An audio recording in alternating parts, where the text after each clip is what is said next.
Aleluia! Bendito é o nome do Senhor que nos chamou para uma rica e viva esperança. Essa rica e viva esperança agora plenamente financiada pela vida de Jesus, que nos foi dada na cruz do Calvário. Todo aquele que toma posse dessa vida é dono da vida eterna, é dono do reino de Deus. Meu amado, minha amada, que o Senhor te abençoe.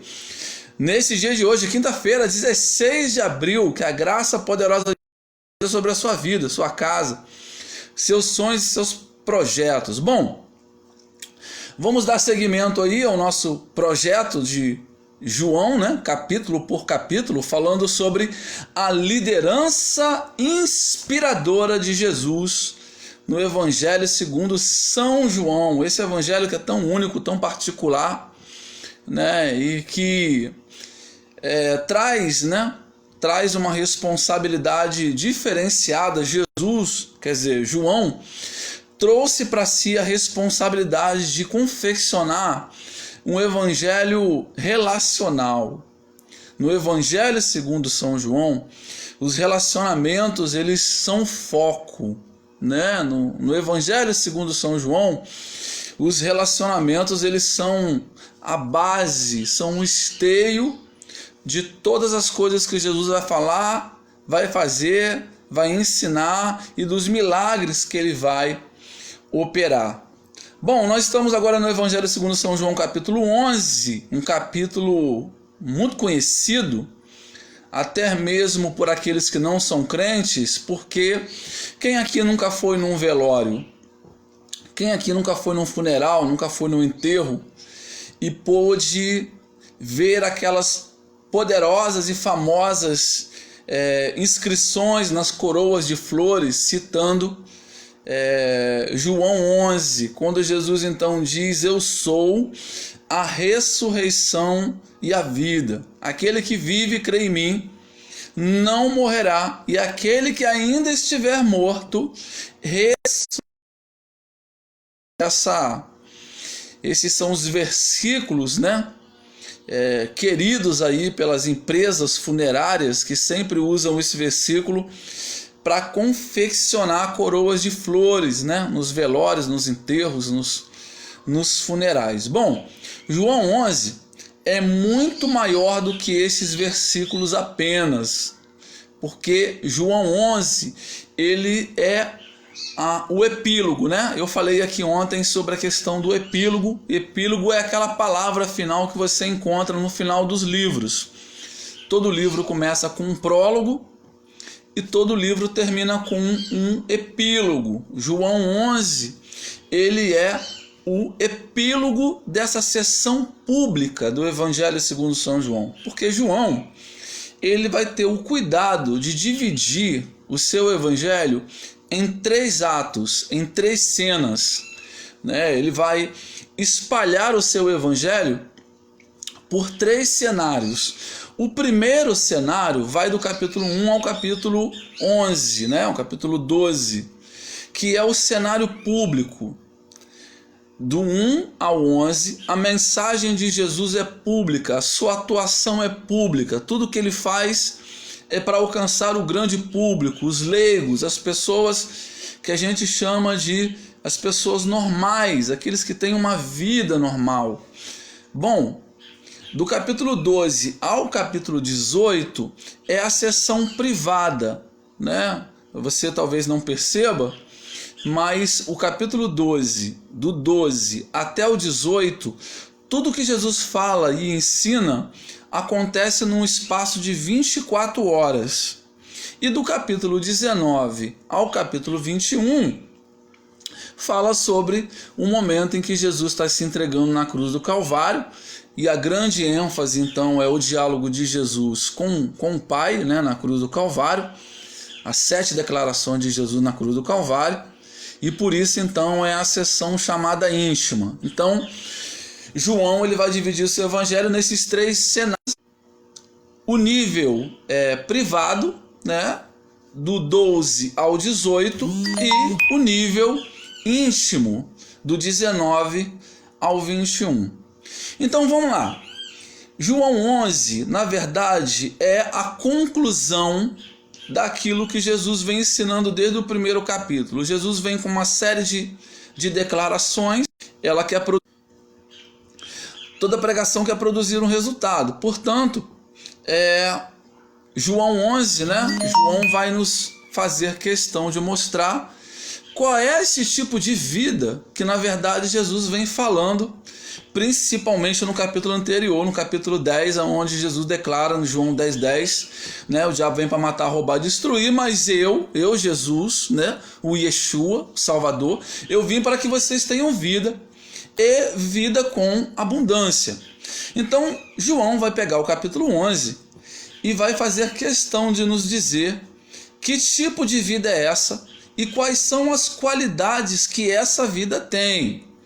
Então, João vai colocar a ressurreição de Lázaro como uma espécie, né, de mostruário, de revelador da qualidade dessa vida. Que tipo de vida é essa? E é bom, querido, que você saiba disso, para você poder tomar posse dessa vida. Porque a palavra vida, ela é muito genérica.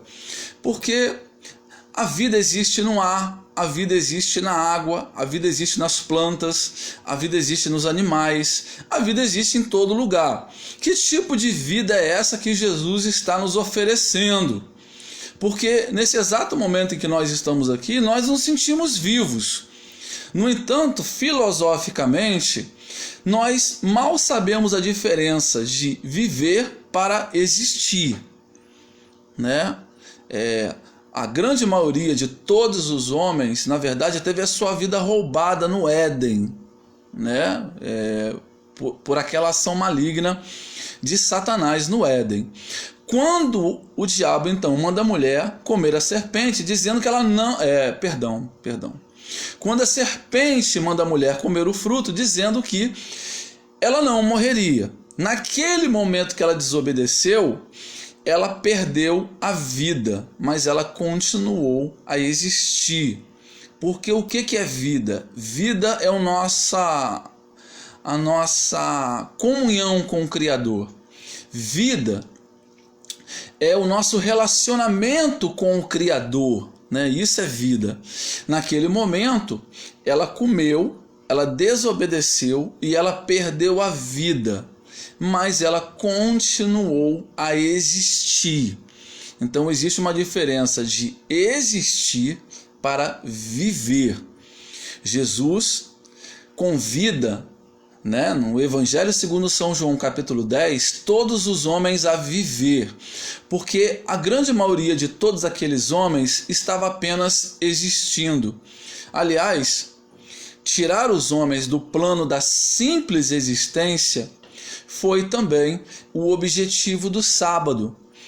Para que as pessoas não trabalhassem e não vivessem sem um momento de reflexão, o Senhor, né, por meio de Moisés, instituiu o sábado.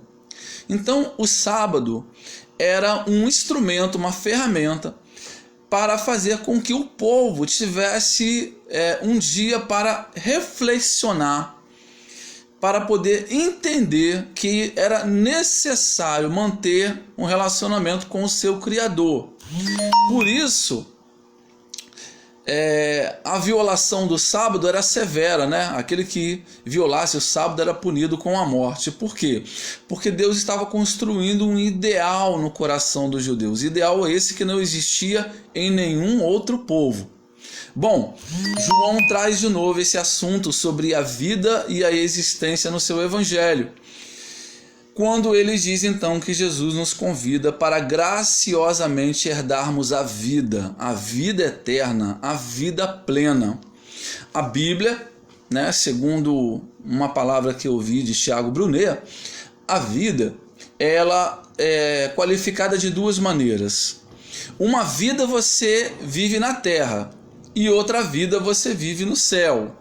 Jesus veio garantir essas duas vidas para nós. Na terra você vive a vida com abundância. Você só pode ter uma vida abundante na terra. E no céu você vive a vida eterna. Tem gente tentando viver uma vida eterna na terra e achando que vai conseguir viver uma vida abundante no céu. Não. Cada plano tem a sua vida em particular. Então, na terra, nós somos chamados para, obedecendo a Deus, alcançarmos vida abundante. E, obedecendo a Deus, nós alcançamos a vida eterna. Bom, vamos lá então para João 11, uma vez que nós já explicamos nesses 15 minutos, o Dr. Clock está me chamando a atenção aqui, que já se passaram 15 minutos do nosso tempo regulamentar. Dr. Clock, ele é implacável e ele não me deixa passar da hora. Vamos lá então para João 11. Ele fala dessa vida, né, a vida que Jesus nos oferece em João 10, e agora ele vai qualificar essa vida, né, vai mostrar as suas qualidades para nós entendermos. Leia Vares, olha, tem um floral aqui, né, na minha tela aqui, ó. Leia, irmã Rosângela Pocedônia, minha irmã Tati, né, lá de Angra dos Reis. A Márcia Correia também está aqui conosco. O pessoal da TV Giro Macaé, né, está aqui conosco também.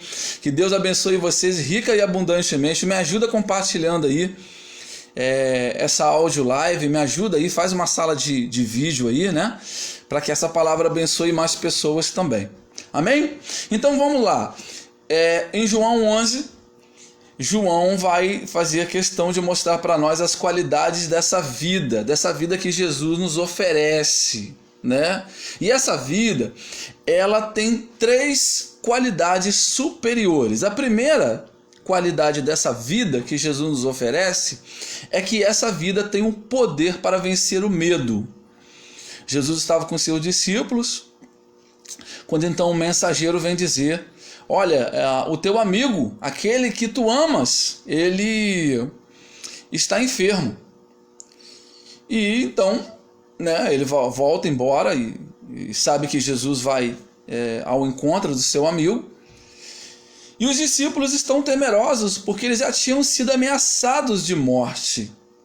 E quando Jesus então fala que ele vai voltar lá, que ele vai em Betânia, Betânia é uma aldeia bem próxima de Jerusalém, Tomé diz assim: vamos então para morrer com ele, porque não nos resta outra coisa em Jerusalém a não ser morrer, né?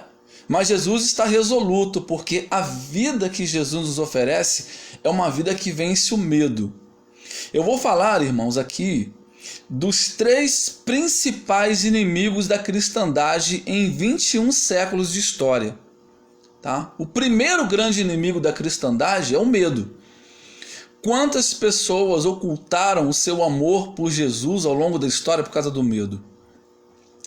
O medo não é de Deus. O medo é um câncer, o medo é uma doença, o medo é uma coisa que vai matando a fé e o ser humano por dentro lentamente. Então, quando aquelas pessoas souberam que Jesus estava voltando para Jerusalém, para Betânia, eles, por causa de Jesus, tiveram o poder de vencer o medo. Todos eles estavam com medo, o medo dos fariseus, o medo do sinédrio, o medo de ser preso, né? Bom, então Jesus, confiante no amor de Deus, nos planos de Deus, no propósito de Deus, né? E eu quero citar aqui um salmo que eu gosto muito, que é o Salmo 56, versículo 3, aonde Davi, nesse salmo maravilhoso, vai dizer para nós assim: então, quando eu tiver medo, confiarei em ti, né? Então, quando o medo me sobrevier, confiarei em ti. Todo aquele que tem um amor de Deus, ele vence o medo. Bom, esse é o primeiro inimigo, né, que essa nova vida que Jesus nos oferece tem o poder de vencer. A vida de Jesus sempre tem o poder de vencer o medo. E ponto final. Bom, então eles vencem o primeiro inimigo e começam a caminhar. Quando eles chegam em Betânia, eles vão vencer o segundo grande inimigo, né, da vida cristã. O segundo grande inimigo da vida cristã é a morte. A vida que Jesus nos oferece, ela tem o poder de vencer o medo e ela tem o poder de vencer a morte, né? Naquele famoso epitáfio, né, que fica nas lápides, nos arranjos florais dos velórios, dos funerais: eu sou a ressurreição e a vida, aquele que crê em mim não morrerá, e ainda aquele que crê em mim, que esteja morto, viverá. As poderosas palavras de Jesus para Marta e Maria. Jesus vai falar isso para nós no versículo 25: eu sou a ressurreição e a vida, né? Que é a quinta declaração pessoalíssima de Jesus. A primeira foi: eu sou o pão da vida. A segunda foi: eu sou a luz do mundo. A terceira: eu sou a água da vida. A quarta: eu sou o bom pastor. A quinta: eu sou a porta das ovelhas. E agora: eu sou a ressurreição e a vida, né? Aliás, essa é a quinta declaração, né? Eu sou a ressurreição e a vida. Quem crê em mim, ainda que morra, viverá. E todo aquele que vive e crê em mim não morrerá. João está dando ênfase a esse milagre porque ele quer que os seus leitores compreendam que é essa vida que Jesus ofereceu para os judeus, e os judeus, na pessoa da sua liderança, rejeitaram. Tá? Então, no capítulo 10 ele fala da vida que Jesus oferece, e aqui no capítulo 11 ele descreve quais são as qualidades dessa vida. Primeira qualidade: a vida que Jesus nos oferece é a vida que vence o medo. Segunda qualidade: a vida que Jesus nos oferece é a vida que vence a morte. A história do cristianismo, o sucesso do cristianismo, o êxito do cristianismo foi construído sobre homens e mulheres que venceram a morte, que enfrentaram a morte, não tiveram medo da morte, que bateram de frente com a morte e que por isso nos deixaram um legado transformador em todos os séculos que se passaram desde que a igreja foi fundada. Em 21 séculos, Deus tem encontrado homens e mulheres que, munidos dessa vida de Jesus, enfrentaram de peito aberto a morte e que por isso deixaram um legado de transformação em toda a sociedade onde se levantaram e pregaram.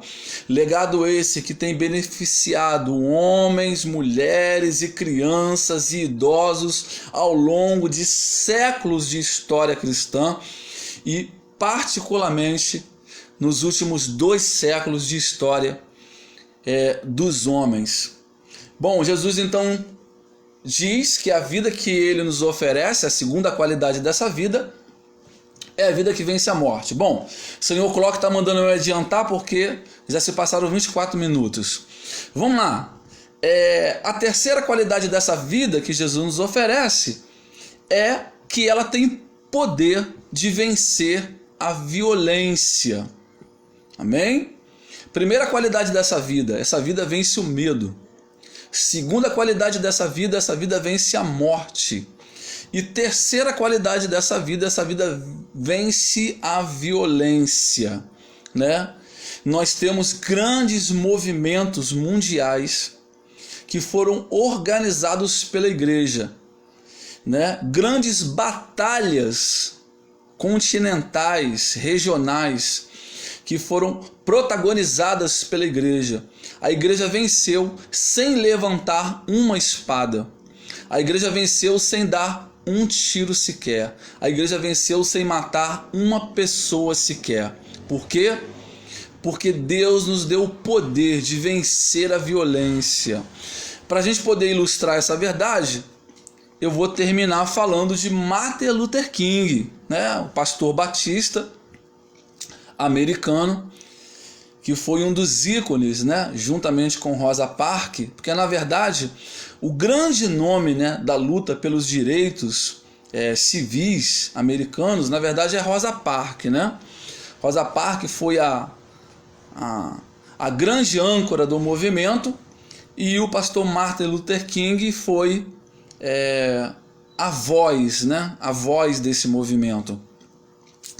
Então, esse movimento pelos direitos civis, né, dos negros americanos, que provocou uma revolução no mundo, e eu poderia também citar Nelson Mandela, porque Nelson Mandela também foi um desses ícones da luta pelos direitos sem o uso da violência, né? A obra de Martin Luther King e a obra de Nelson Mandela provocaram uma mudança no mundo. Esses homens venceram com a sua palavra armas, tanques, exércitos, provocaram mudanças na sociedade que são sentidas até hoje.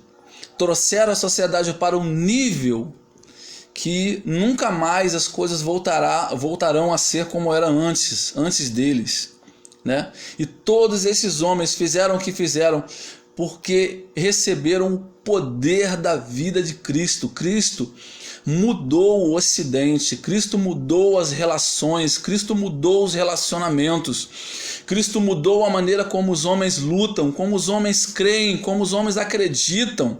Eu poderia também citar, né, a grande obra pacifista de Mahatma Gandhi, né, pela independência da Índia, lutou contra os ingleses sem disparar um tiro, né, sem matar um homem sequer. Então, tudo isso são legados do cristianismo, direta ou indiretamente. Alguns homens confessando abertamente ou não confessando abertamente, receberam essa vida que Cristo nos deu na cruz do Calvário. E essa vida tem como principais características o poder de vencer o medo, o poder de vencer a morte e o poder de vencer a violência. Os imperadores romanos, até Constantino, tentaram destruir a igreja por meio da violência. Mas como disse o bispo de Antioquia, e agora eu estou esquecendo do nome dele, mas ele foi um dos grandes nomes da cristandade no primeiro século, ele falou palavras que até hoje estão guardadas no meu coração. Ele diz assim: somos entregues como trigo, né, para os leões mastigarem, né? Como trigo na boca de leões, nós somos entregues à morte por amor a Cristo. Quanto mais os imperadores romanos perseguiam a igreja, mais a igreja crescia e se multiplicava.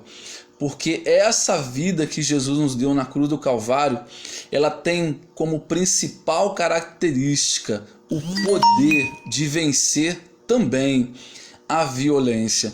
Por isso, imperadores caíram, seus impérios desapareceram, ditaduras,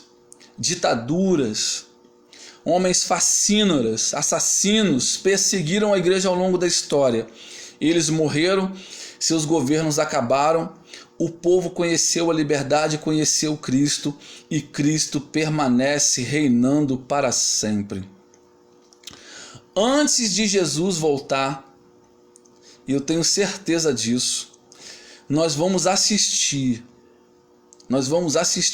à queda do regime comunista na China e na Coreia do Norte.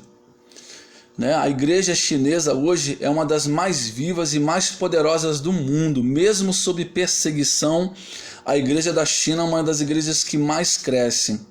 E talvez a minha geração, mas eu tenho certeza que antes de Jesus voltar isso vai acontecer, nós vamos assistir também a igreja vencendo e derrubando o governo ditatorial, o governo perseguidor da China. Cristo ama os chineses, Cristo ama os coreanos. O que Cristo não aceita é a forma de governo que está sobre eles. Cristo não aceita ditadores, Cristo não aceita líderes sanguinários, nem lá, nem aqui na América. Em breve também nós vamos ver a queda do regime de Nicolás Maduro. Se Deus quiser, em breve também nós veremos a liberdade raiando sobre a igreja na Venezuela. Então, sabes, queridos, terminando essa sessão pública da primeira parte do seu evangelho, João vai nos mostrar o convite amoroso, gracioso de Jesus, nos chamando para receber a sua vida. E no capítulo 11, ele vai revelar as características dessa vida que Jesus oferece no capítulo 10. Então, assim, João termina também a sua sessão pública, né? A primeira parte do seu evangelho. Bom, eu ainda tenho mais uma coisinha para falar e eu estou extrapolando a minha hora. O Dr. Clocker já está fazendo sinal para mim que já são 5h30, 5h31. Então deixa eu seguir aqui rapidinho para a gente não poder encerrar deixando ponta solta. No capítulo 3, o servo de Lázaro vai trazer o seguinte recado: olha, aquele que tu amas, né? Aquele que tu amas está enfermo. Bom, João também gosta de se apresentar com esse título, né? O discípulo a quem Jesus amava. E agora nós vamos entender por que João dá ênfase a essa terminologia e por que também que Lázaro gostava de usar essa terminologia: eu sou o amigo que Jesus ama, eu sou o discípulo que Jesus ama. O que na verdade João e Lázaro estão tentando revelar com isso? João e Lázaro estão revelando que a vida deles foi alvo de uma severa transformação emocional. Jesus mudou a natureza desses homens de lobo para ovelha. Né? Todos nós conhecemos a característica tempestiva de João e de seu irmão Tiago, que inclusive foram chamados por Jesus de Boárgenes, né? Por causa do jeito brusco e violento com o qual eles sempre falavam, né? Boárgenes é uma palavra que significa filhos do trovão. Eles eram rudes, eles eram homens grossos, né? Eles eram homens homens ríspidos. A natureza deles é uma natureza brusca, uma natureza tacanha, até eles conhecerem Jesus. Quando Tiago, quando João e quando Lázaro conhecem Jesus e são afetados pelo seu amor, a natureza, a personalidade deles, o emocional deles é severamente transformado. Né? Jesus fez um pouco isso comigo, né? Ele mudou a minha natureza também quando eu me converti.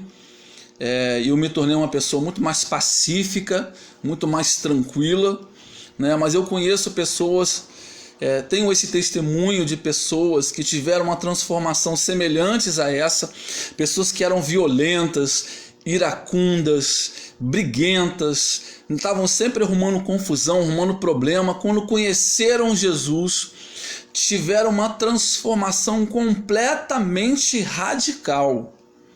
Né?